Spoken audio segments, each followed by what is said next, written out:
Allora, per questa occasione ho pensato di raccontarvi una piccola storia. E la storia è questa. Una giovane sposa in stato interessante fu un giorno ricoverata in un ospedale per un semplice attacco d'appendicite. I medici dovettero applicarle del ghiaccio sullo stomaco, sulla pancia, e alla fine di questi trattamenti i medici le consigliarono di abortire il bambino.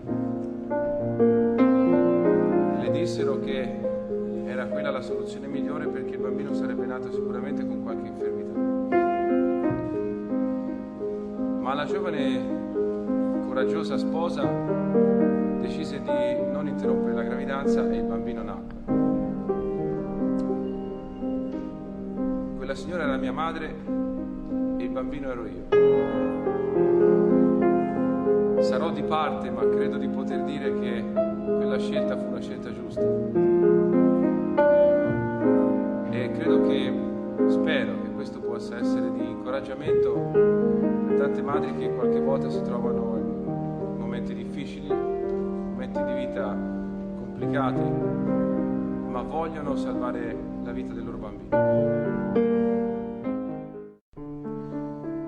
Allora, per salutarci voglio farvi ascoltare una piccola canzone, una piccola vecchia canzone che ai miei bambini è piaciuta molto e spero piaccia anche a voi. È piaciuta a loro, io l'ho perciò incisa nel mio ultimo disco che vi manderò a far ascoltare. E la canzone è bella perché è